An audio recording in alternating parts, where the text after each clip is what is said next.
हो गई बीजेपी से, एनडीए से, कि आज 400 पार का नारा देने वाली 295 पर है। रूबिका जी, पहले तो बहुत बहुत धन्यवाद आपके शो में जुड़ने का मौका देने के लिए। देखिए रूबिका जी, जो सबसे बड़ी जो ज़मीन पे जब देखने में दो फैक्टर्स थे, एक जो फैक्टर था वो वेलफेयर का फैक्टर था, जो ग्रामीण इलाकों के अंदर जो स्कीमें पहुंची थी उसका फैक्टर था, और दूसरा जो नैरेटिव ग्राउंड पे चल रहा था वो कास्ट और कैंडिडेट का नैरेटिव चल रहा था। उत्तर प्रदेश से जिस तरीके के नतीजे आए हैं उससे ये सामने आ रहा है कि जो कास्ट और कैंडिडेट का नैरेटिव है वो जो है वो जनता के मन में ज़्यादा सर्वोपरि रहा, जो पढ़ने के लिए ज़मीन पे शायद से उसमें चूक हो गई। मैं आपको एक सीधा उदाहरण दूंगा रूबिका जी, पूर्वांचल के अंदर मेजॉरिटी सीट्स के ऊपर जो है कई सीटों के ऊपर समाजवादी पार्टी लीड कर रही है, और बहुजन समाजवादी इतिहास रहा है कि विकास ने कभी चुनाव नहीं जिताए हैं। जी,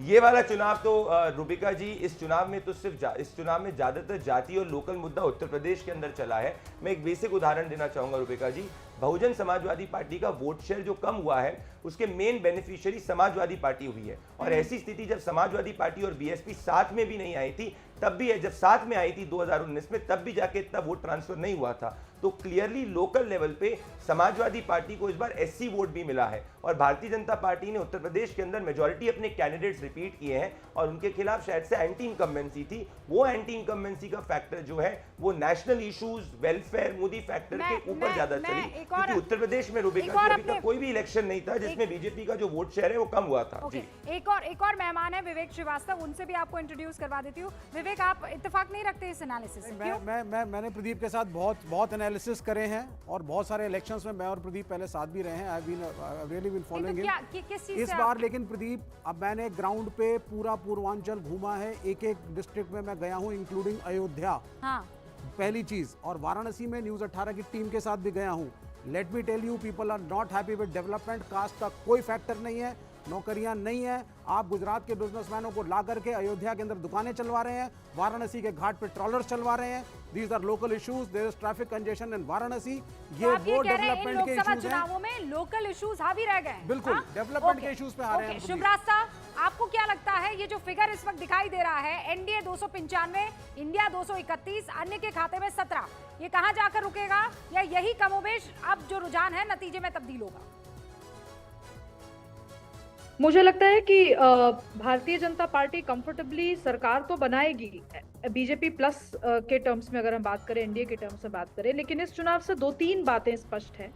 एक तो कि ये लोकतंत्र के लिए अच्छा है कि विपक्ष एक मजबूत खेमे के रूप में अब उभर कर सामने आ रहा है। लेकिन मैं विपक्ष को एक साझा विपक्ष के रूप में ही बात कर रही हूँ। रीजन, जो मैंने हमेशा से कहा है रूबिका जी, आपके साथ मैं लंबे समय से जुड़ी रही हूँ, मैं हमेशा से कहती आ रही हूँ कि आगे आने वाला दशक भाजपा बनाम रीजनल पार्टीज का होने वाला है। उत्तर प्रदेश के परिणाम ने और महाराष्ट्र के परिणाम ने ये बिल्कुल इसको रेखांकित कर दिया कि रीजनल वर्सेस नेशनल पॉलिटिक्स ही हमारे आगे की जो भी रणनीति होगी या पॉलिसी फ्रेमवर्क होगा उसको डिफाइन करेगी। तीसरी बात मुझे लगता है जो बहुत इंपॉर्टेंट है, जो कहीं ना कहीं इंडिकेट भी किया किसी ने, कि ओवर सेंट्रलाइजेशन ऑफ लीडरशिप और नीचे के लेवल पर नीचे के नेताओं को बहुत ज्यादा हाथ उनका सशक्त न होना, ये भी कहीं ना कहीं एक फैक्टर रहा है, जिसको आई एम श्योर कि जब आत्मावलोकन होगा, जब पार्टी अपना आत्मावलोकन करेगी तो वो इस बात की भी चिंता जरूर करेगी। चौथी चीज जो मुझे लगता है रूबिका जी वो बहुत इंपॉर्टेंट है, वो ये है कि इलेक्शन में इस इलेक्शन में जिस तरीके के नैरेटिव आए, अब मुझे लगता है आर्टिफिशियल इंटेलिजेंस की दुनिया में ये देखना बहुत जरूरी है कि कौन से नैरेटिव हैं जिनको आप सोशल मीडिया पे बहुत पॉपुलर पा रहे हैं लेकिन ग्राउंड पे वो नहीं चल रहे। इस चीज का एनालिसिस एक सोशल मीडिया जो सेंसेशन थे, मतलब सोशल मीडिया पर जो लोग हिट थे वो जमीन पर हिट नहीं हुए हैं।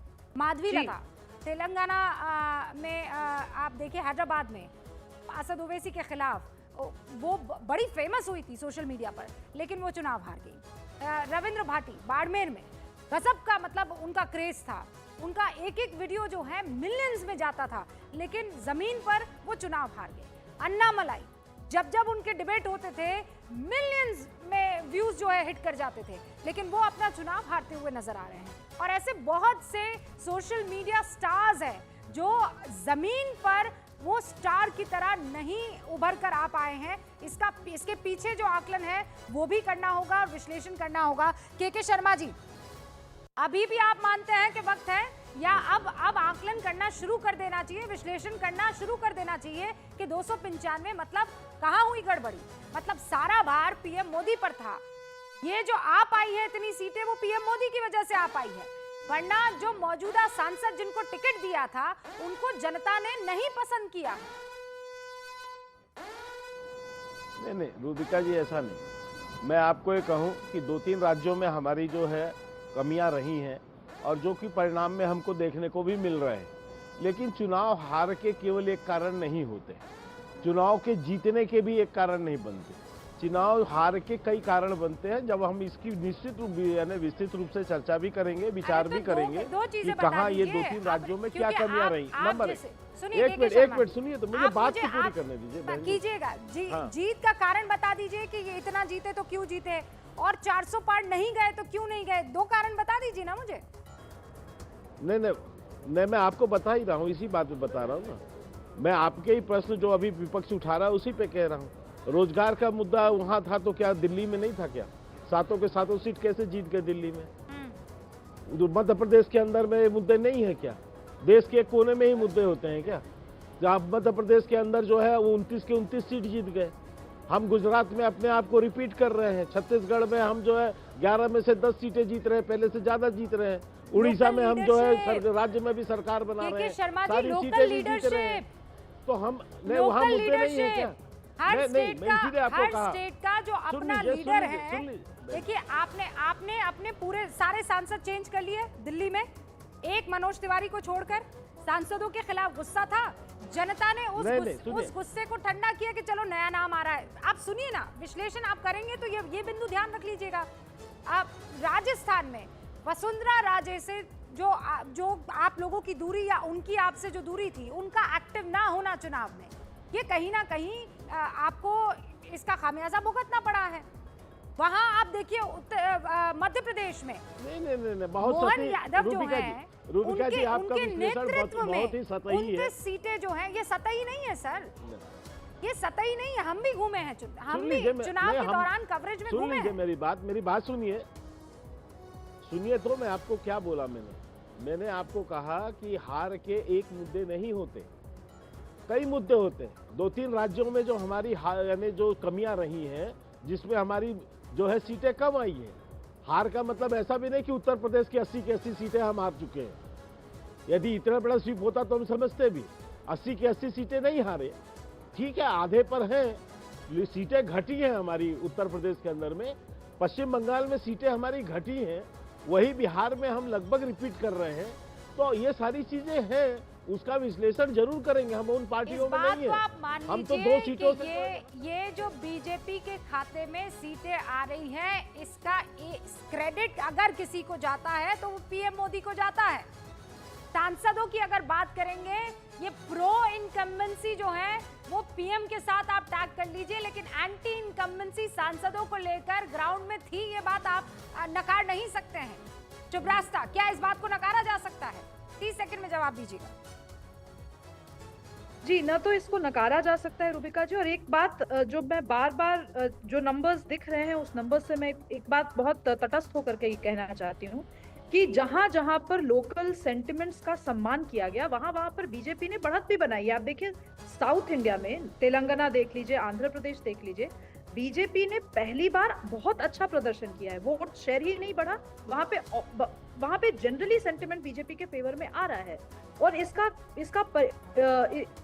कारण यही रहा है कि वहां पर लोकल लीडरशिप का हाथ मजबूत था, वहां पर फ्री हैंड था एक तरीके से आप कहिए पॉलिटिक्स करने के लिए।